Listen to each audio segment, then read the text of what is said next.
ଚଳିତ 2025 ମସିହା ଜୁଲାଇ ମାସ 13 ତାରିଖ ଠାରୁ ନଭେମ୍ବର ମାସ 28 ତାରିଖ ପର୍ଯ୍ୟନ୍ତ ଶନି ମହାଗ୍ରହ ମୀନ ରାଶିରେ ବକ୍ର ଭାବରେ ଗମନ କରିବାକୁ ଯାଉଛନ୍ତି। ଗ୍ରହମାନଙ୍କର ବକ୍ର ଗତି କହିଲେ ଜ୍ୟୋତିଷୀୟ ଭାଷାରେ ଗ୍ରହମାନଙ୍କର ଓଲଟା ଗତିକୁ ବୁଝାଇଥାଏ, କିନ୍ତୁ ପ୍ରକୃତରେ ଗ୍ରହମାନେ ଓଲଟା ଦିଗରେ ଗତି କରିନଥାନ୍ତି। ସେହି ସମୟରେ ଗ୍ରହଗୁଡ଼ିକ ପୃଥିବୀର ନିକଟତର ହୋଇଥାନ୍ତି ଏବଂ ଏହି ସମୟରେ ଗ୍ରହଗୁଡ଼ିକ ଦୁଇଗୁଣ ଫଳ ପ୍ରଦାନ କରିଥିବାର ଦେଖାଯାଏ।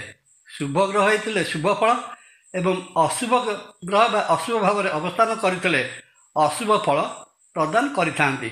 ଜୟ ଜଗନ୍ନାଥ। ନମସ୍କାର, ମୁଁ ତପନ ଡାଇଜେଷ୍ଟକୁ ଆପଣଙ୍କୁ ସ୍ୱାଗତ। ଆଜି ଜାଣିବା ଦୀର୍ଘ 138 ଦିନ ପାଇଁ ମୀନ ରାଶିରେ ଶନି ବକ୍ରୀ ହେଲେ ଦ୍ୱାଦଶ ରାଶିଚକ୍ରର କେଉଁ ରାଶି ପାଇଁ ଶୁଭ ଫଳ ବା ଭଲ ଫଳ ପ୍ରଦାନ କରିବାକୁ ଯାଉଛନ୍ତି।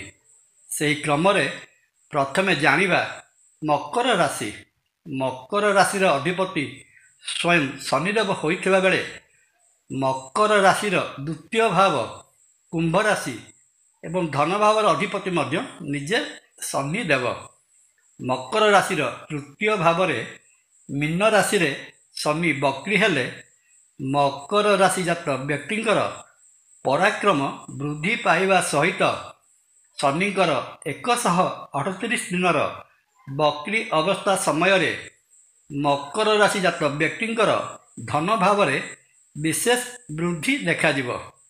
ମକର ରାଶିର ଦ୍ୱିତୀୟ ଧନ ଭାବରେ ମକର ରାଶି ଅଧିପତି ଶନି ବକ୍ରୀ ହୋଇଥିବାରୁ ପ୍ରତ୍ୟକ୍ଷ ଓ ପରୋକ୍ଷ ଭାବରେ ଧନଲାଭ ହେବାର ପ୍ରବଳ ସମ୍ଭାବନା ରହିଅଛି। ମକର ରାଶିଜାତ ବ୍ୟକ୍ତିଙ୍କ ପାଇଁ ପରିବାର ଓ କୁଟୁମ୍ବ ଲୋକଙ୍କ ସହଯୋଗ ଓ ସମର୍ଥନ ରହିବ।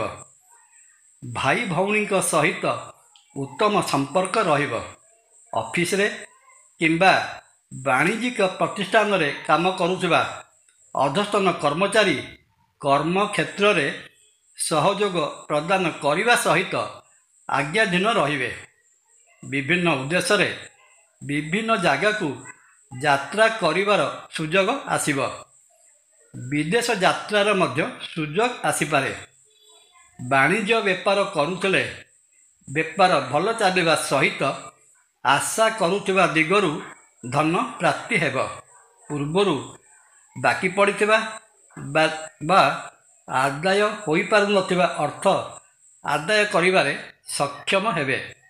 ଚାକିରି କରୁଥିଲେ ଚାକିରି କ୍ଷେତ୍ରରେ ଆପଣଙ୍କ କାର୍ଯ୍ୟ ସମସ୍ତଙ୍କ ଦ୍ୱାରା ପ୍ରଶଂସନୀୟ ହେବ।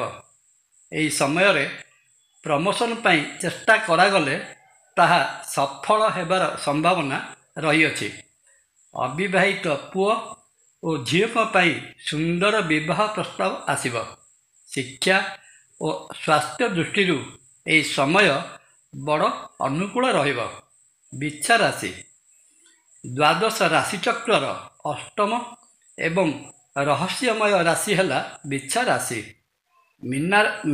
ମୀନ ରାଶିରେ ଶନି 138 ଦିନ ପାଇଁ ବକ୍ରୀ ଅବସ୍ଥାରେ ଗତି କରୁଥିବା ବେଳେ ବିଛା ରାଶି ପାଇଁ ଅନୁକୂଳ ଫଳ ପ୍ରଦାନ କରିବାର ବିଶେଷ ସମ୍ଭାବନା ରହିଅଛି।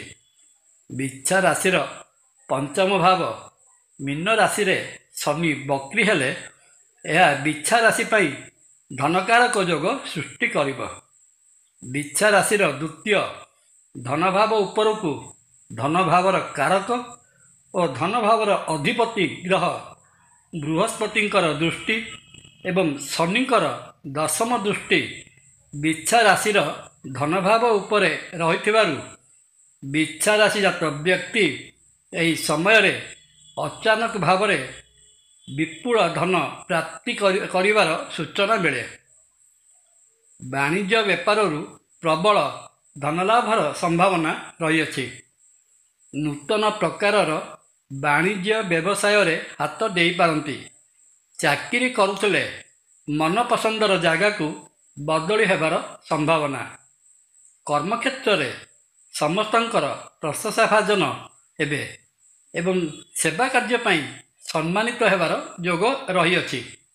ଏହି ସମୟରେ ପ୍ରେମ ସମ୍ପର୍କରେ ଥିବା ବିଚ୍ଛାରାଶି ଜାତକଙ୍କ ପାଇଁ ଅନୁକୂଳ ସମୟ ସୃଷ୍ଟି ହେବ।